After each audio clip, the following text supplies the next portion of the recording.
Hello everyone, I am Paul McGuire Grimes from Paul's Trip to the Movies. The newest Spike Lee joint, BlackKklansman, is now in theaters, and I cannot recommend this movie enough, and I implore you to go see this movie now.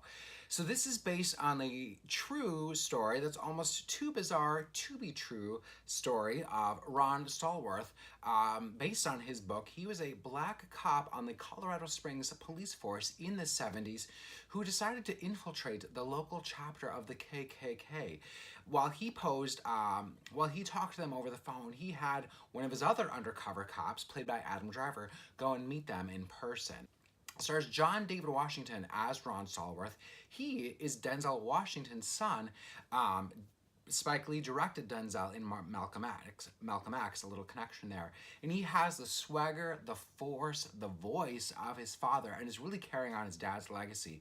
I think that he will be the talk of awards consideration, at least I hope he is, because he brings such life to this movie.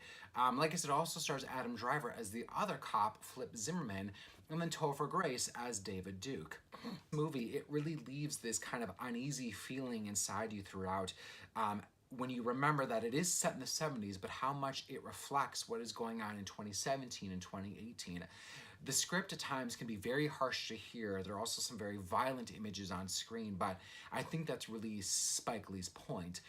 We see Ron Stallworth start this friendship and maybe a relationship with local activist, Patrice, played by Laura Herrera. And they have some very interesting dialogues together about this idea of all cops are racist, and does everything have to be political all of the time? At one point, Ron says, America would never elect someone like David Duke. And as you hear that line, along with some of the other lines, you realize how much history is repeating itself and how much history matters and how we should be looking back at history, knowing our history, and how do we move forward so that it's not repeating itself like it seems to be right now. Spike Lee is also doing a quick history lesson on black cinema throughout, as he shows the effects of blaxploitation movies, as well as use the shocking footage from this old movie, The Birth of a Nation, and how they represented black culture.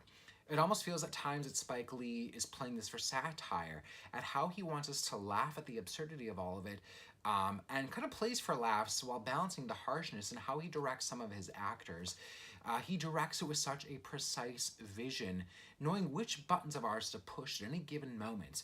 If this movie doesn't leave you shaking or with a pit in your stomach at the end, you're not paying attention to what's going on right now. There's a reason why it was released on the 1-year anniversary of the Charlottesville riots last year. And I don't want to say too much more about that, because I don't want to ruin the effect of that the movie will have on you as you see some of these images in the movie. Again, this is based on a true story.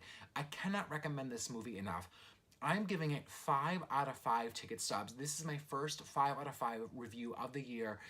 This is the best movie of 2018. I really hope that this gets tons of award consideration, especially for John David Washington again, who plays Ron Stallworth. Adam Driver, I would love to see a nomination for him, as well as Spike Lee. So go see BlackKklansman. It's well over 2 hours, but it goes by quickly. It will be stuck in your head. You will think about it, hopefully. Hopefully it'll get you talking about the issues of what's going on right now. Again, I'm giving this 5 out of 5 ticket stubs for BlackKklansman. It's in theaters right now. I highly recommend that you go see this movie.